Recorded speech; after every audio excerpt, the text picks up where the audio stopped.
Hey everyone, Larry Chen here. I am so excited to announce that I'm releasing my first ever book.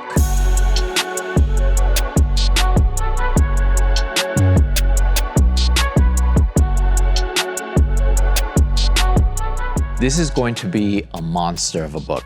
20 years of shooting, 400 pages, over 2,000 pictures. I'm gonna have some of my earliest work in there, all the way from when I first picked up a camera back in 2004 till just a couple weeks ago.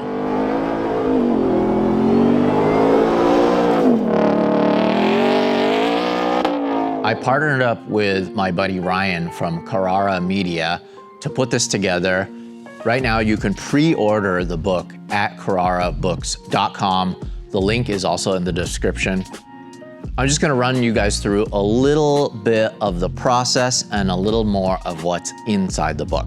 It took me weeks and weeks to sift through my entire life's work.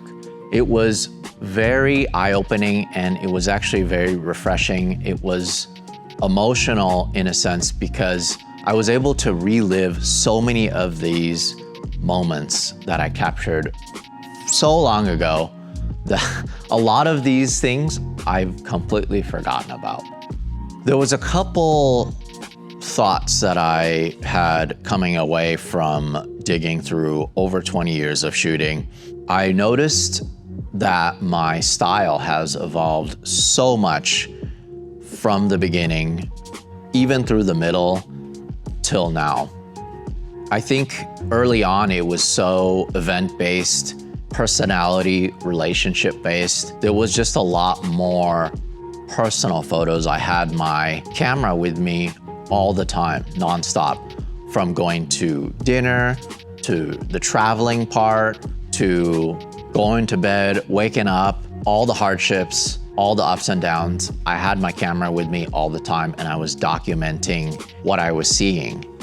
And of course, as time went on, I improved as a photographer and I improved as a storyteller, and I realized that I just needed to shoot during certain times and I just focused my photography efforts more.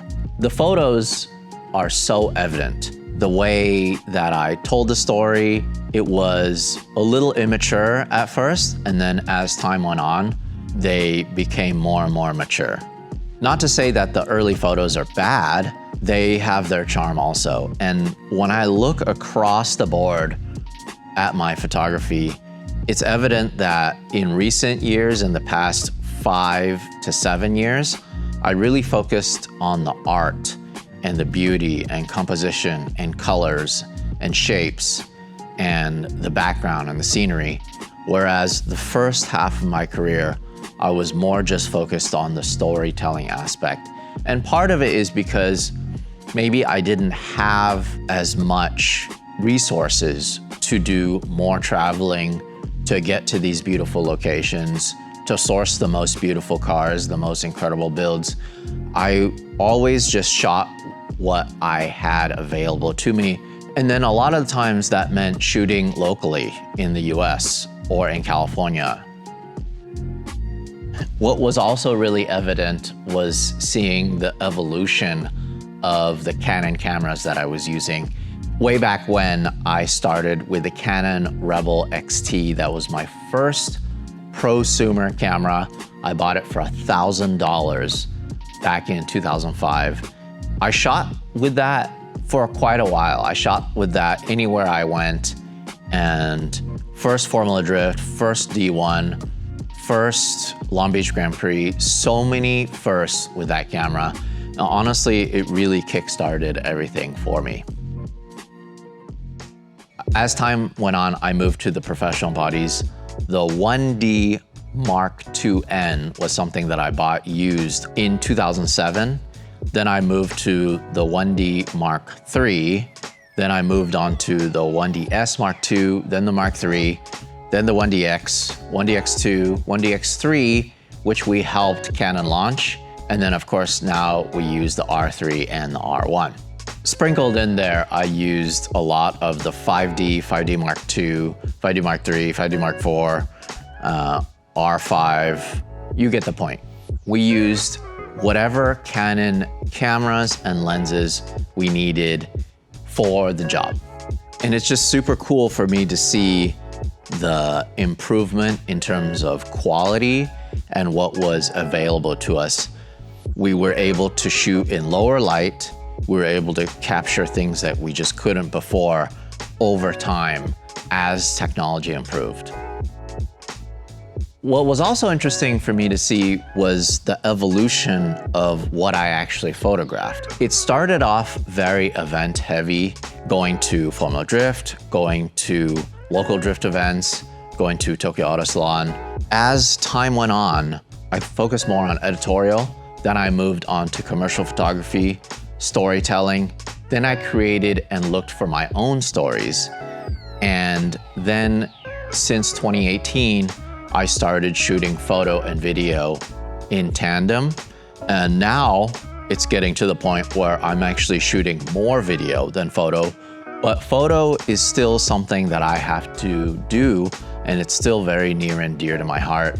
And it's just a different way to tell these stories that we're telling now.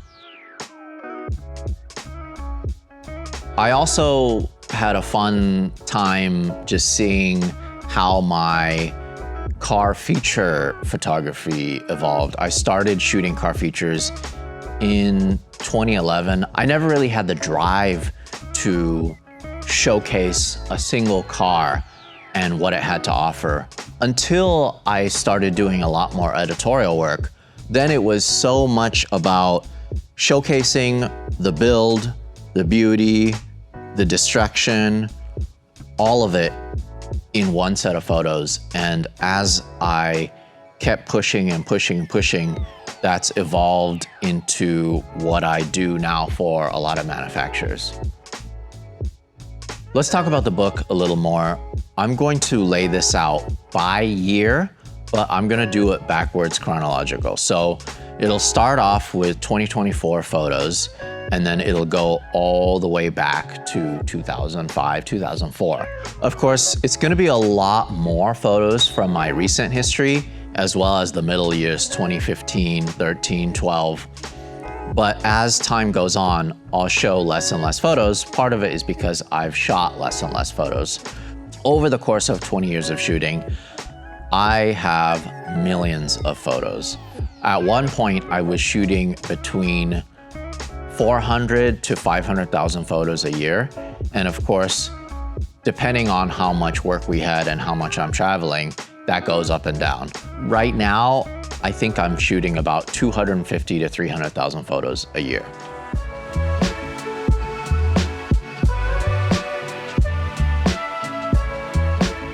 There's gonna be two versions of this book. There's gonna be the standard version that's 400 pages, that is 2,000-ish photos, that's 20 years of photography. It goes for $125. It is going to be a heavy beast.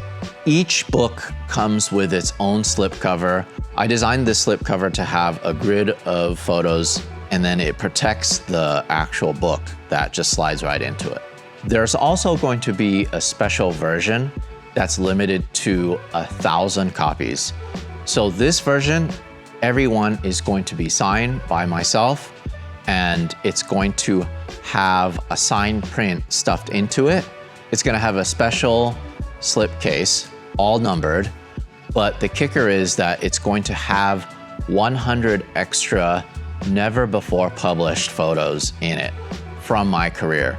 That is going to just be like an extra chapter. That way, it's just some special thing that I can offer you guys if you really want to support what I'm doing, and if you want to support me continuing this journey of capturing the car culture of our generation. If you want to pre-order this photo book, go to carrarabooks.com. They will be shipping around summertime. I will be doing a book tour, and there's gonna be a couple other surprises. So I'm really excited. This is just something that is so near and dear to my heart. It is a good representation of my life's work in one place, and it's something that you can hold physically in your hand It's something that you can look at anytime. It's something that you can cherish, and it's something that you can enjoy for the rest of your life.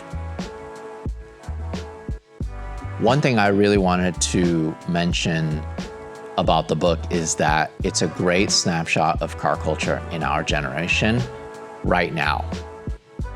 When you do get this book in your hands, what you can do is you can spend the rest of your days roaming the earth, going to all these events, meeting all these builders, all these people, and getting their autographs. For me, it's gonna be a little bit of a personal challenge to see how many people I can meet again to sign my copy of the book.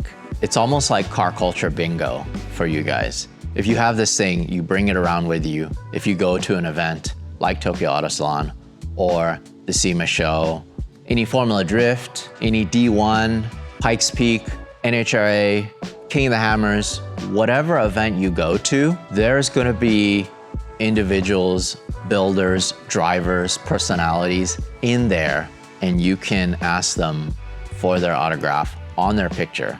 It's gonna be such a fun, personal challenge for you guys to enjoy with this book.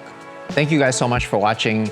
If you want to hear more about this book, and if you guys want to see more car culture stories, make sure to subscribe and also check out the Haggerty YouTube channel. We have a show called Capturing Car Culture on there, and it's something that's also very near and dear to our heart to tell these stories from all over the world.